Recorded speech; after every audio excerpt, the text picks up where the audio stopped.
Hey everyone, my name is Jonathan Stokey. Hopefully you already know me from my Instagram page or my podcast based on intelligence. This is my second time on TennisCon and it's a thrill to be here. Today's topic is outsmarting and outserving your opponent. So I'm going to give you some tactical cues or some patterns that can help you serve more efficiently. And in the end, I'm actually going to give you some technical cues that can help you serve better as well. So let's get started. So step one, if you want to serve a smart, efficient match, is you have to actually know what serves you're capable of hitting. And this is a step where I feel like most people are already tripped up. You don't actually know. So can you make this type of serve? Can you hit a slice serve out wide? I'm pretty sure everybody listening to this can hit one. But my definition of owning that serve is, can you make 50%?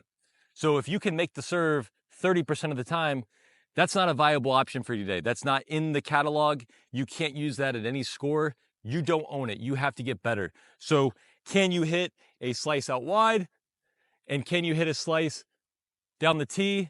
Can you hit a slice body? Can you hit flat body? Can you hit flat tee? Can you hit a kicker to all three locations? Can you do that on both sides of the box? These are things we need to know so we know what actual options we have to deploy.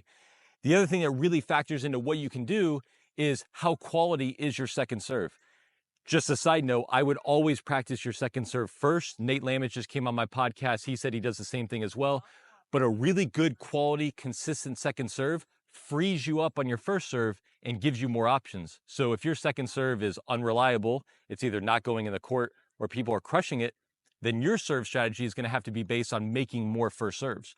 My second serve was very, very solid. So my first serve strategy was totally built on getting returns that don't come back in the court. So you have to know what first serves you're capable of, and you also have to know the quality of your second serve so you can use that information to build out your tactics moving forward. All right, so step two, we now know what we're capable of doing and we get into the match. What do we start with? Obviously, our best serves. We don't really know the opponent yet. We're going to do what we do best. So if I'm using myself as an example, my slice serve out wide in the deuce and my slice serve down the tee in the ad, easily my favorite serves. I'm going to start the match with those, and I'm going to see if those are good enough. I mean, part of outsmarting your opponent is making sure you don't outsmart yourself. So if I come out and my slice serve out wide is working perfectly and my slice serve down the tee is working perfectly, I'm just going to do that for 2 consecutive sets. I'm not going to go to anything different. Why would I? What I have is working at its best. So start with your best. The next thing you have to do is, as that first game or maybe first 2 games are going along, is start paying attention to what type of returns you're receiving off your best serves. So if I'm getting weak, short replies, excellent. I might not have to mix things up at all.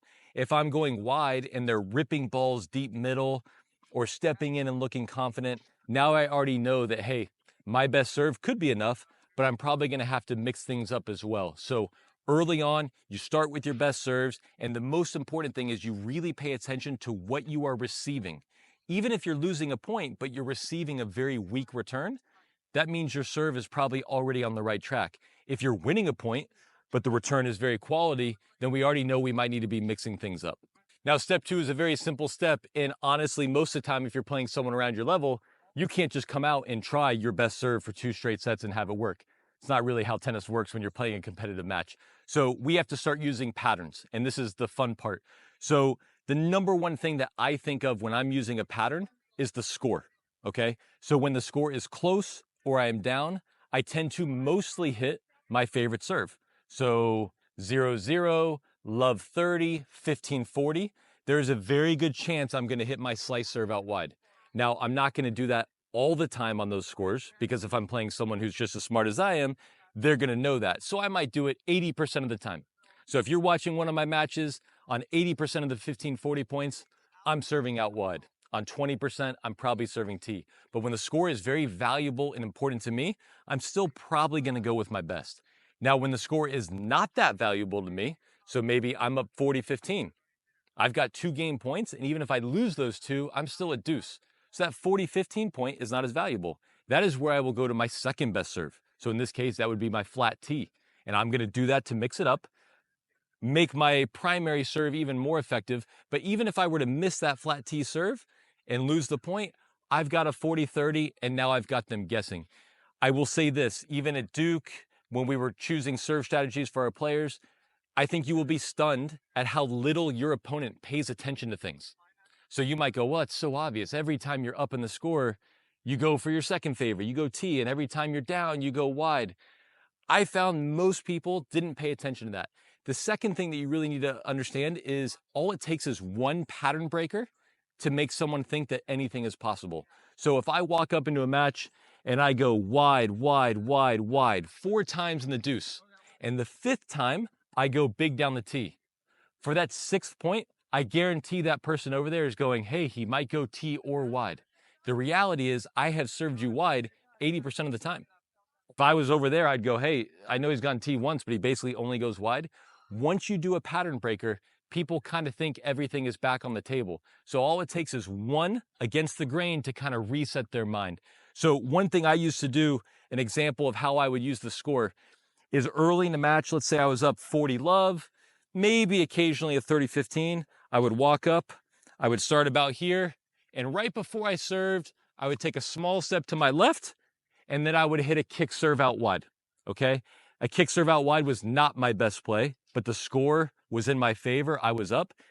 And by walking here and being very obvious about shifting my position for the kicker, I was trying to train my opponent like a dog. Hey, oh, when I go wider, I go kicker. So I might do that 1, 2, maybe 3 times in a set. Oh, I'm up 15 love. I'm up 40 love. I'm up 30-15. And every once in a while, I would just come here and then step over and hit a kicker. Now, what I was doing was I was using the score to set something up for me later. So later in the match, there would, at some point, there would be a 30-40 break point. And that would be very valuable to me. And what I really want on a break point is I don't want to play. I want a free return error. So what I would do on that first 30-40 is I'd come here. I would take my step over. I've trained them to think kicker is coming. I would toss behind my head, and I would try to hit something down the tee to get a free point. Now, I have that serve. I've practiced it. So step one, I already know that I have a fake kicker that goes tee that's fairly reliable. I also know that I've set them up for 2-3 points, thinking that when I slide over, the ball's going wide. And very predictably, they would all take a step to their left, and I would either ace them tee or get a very free point. Now, after that, it didn't work as well, because now they know he could go either way. But I was using low value points for me to set something up that's really good on a high value point for myself. So if you follow my content, you know I try to keep it simple. And so for today, I would stick with those 2 main ideas, which is number 1, know what you're capable of making with your serve. And number 2, using that score as your guide. So when the score is in your favor, maybe do a few more secondary options. And when you're down or tied in the score, you go with more primary options. Now, in some matches, you're not going to get many return errors, or your opponent is playing really well and your serve is actually not that effective. I've had that many times. And here's where we have to go to the dark arts. You're going to have to start mixing up spins. You're going to have to start mixing up speeds, okay? You have to make this very variable so they don't know what's coming. So my normal slice serve might be, at least today, maybe 90, okay? That's my slice serve. It's not getting me anything. So I might have to try intentionally to hit my next slice serve 85 miles an hour. I just take a little bit off. It's just like pitching. That's throwing a changeup, okay? I might have to hit a second serve 5 miles faster than I do with a little bit less topspin, so it's different. When someone is returning well, part of the reason is they're in a rhythm, they're in a groove, and maybe they even know what's coming. And so the way you disrupt that and get back on the upper hand is to let them not know what's coming. And so the number 1 way to do that is mixing up speed and mixing up spin. So it's not just I hit my slice serve. I might hit my slice serve 100. I might hit it 80. I might hit it to the backhand body. I might hit it to the forehand body. And while you're probing and using these different things, number 1, you're getting them out of rhythm. But number 2, you're getting a lot of options on your serve where you can see, oh, you know what? When I serve a slow slice, they actually miss more returns. I'll give you a funny story at Duke. Someone on the team that I thought was one of our worst servers had to play doubles. And I was like, oh my God, this is going to be rough. They're just going to be cracking balls at my net guy.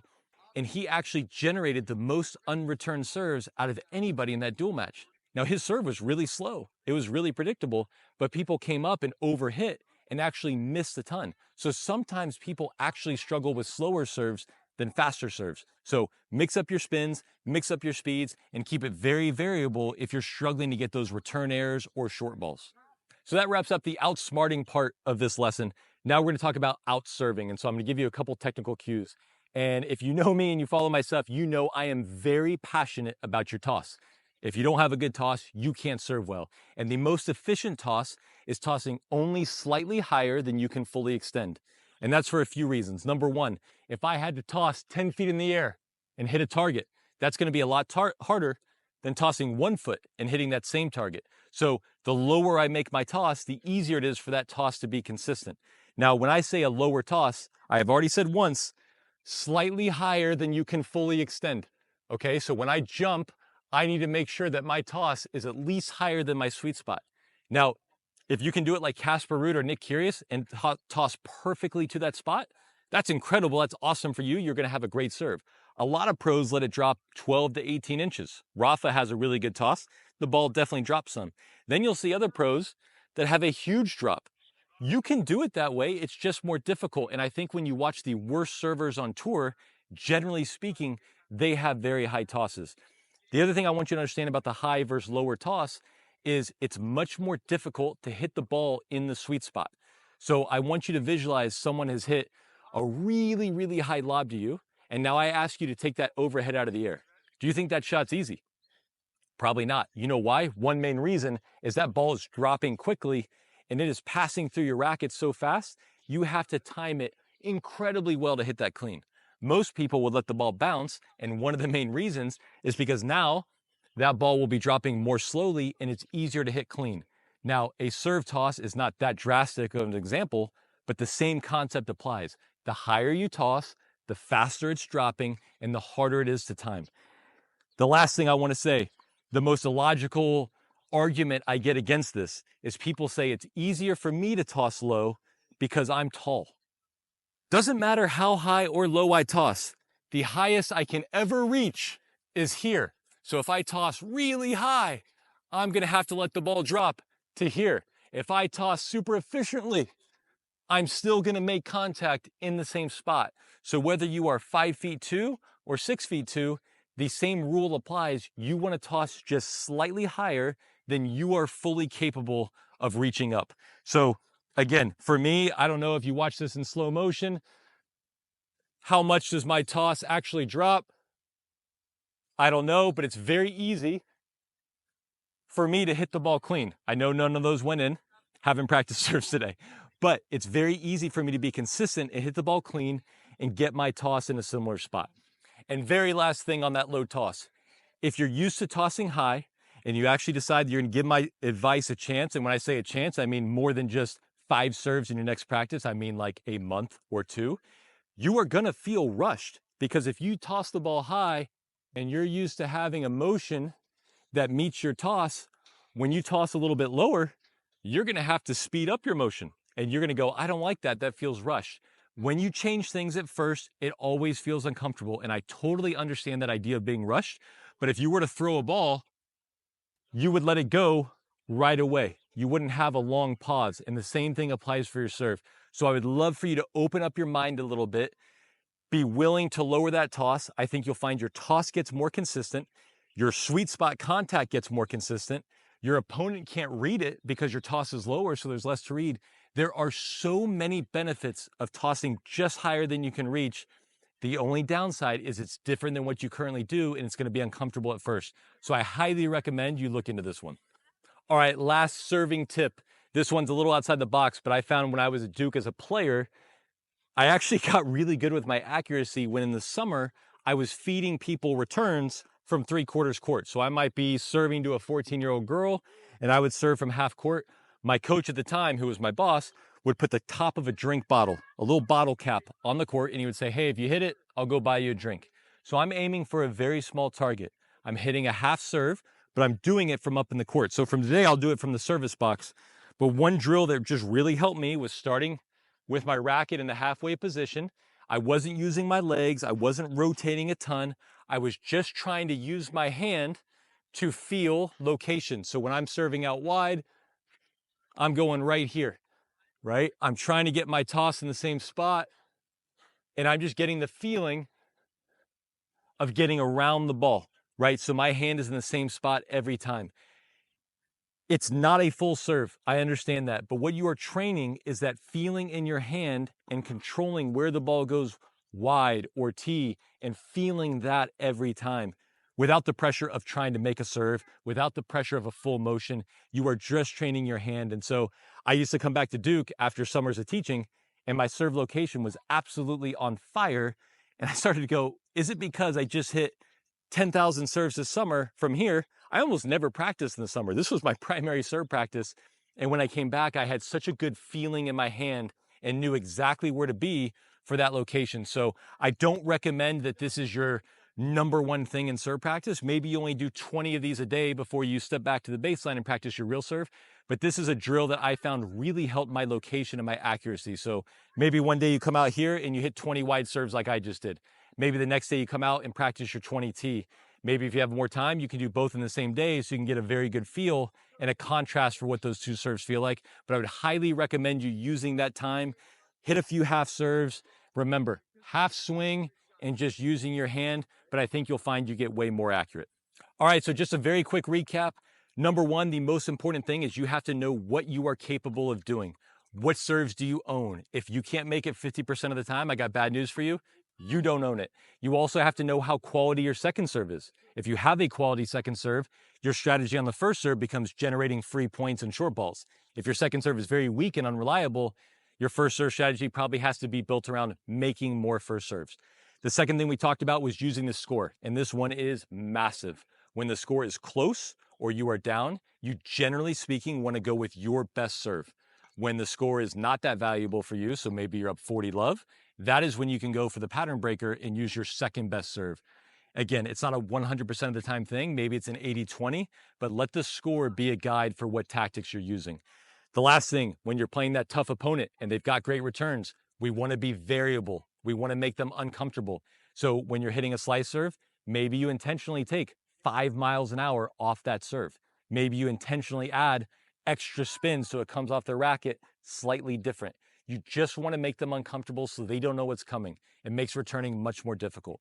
When we go to the technical side, the lower toss, I mean, I am begging you to give it a chance. It has worked so well for me and my players. I know it might be uncomfortable at first. You may have to give it 2,000-3,000 reps for it to start feeling better. That's the cost of improvement. So if you can battle through that, that lower toss will be much easier for you to hit clean and be consistent on a day-to-day basis. And the last thing, my favorite drill for location, and I still do this with players, is having them stand halfway in the court and just getting that feeling on your hand.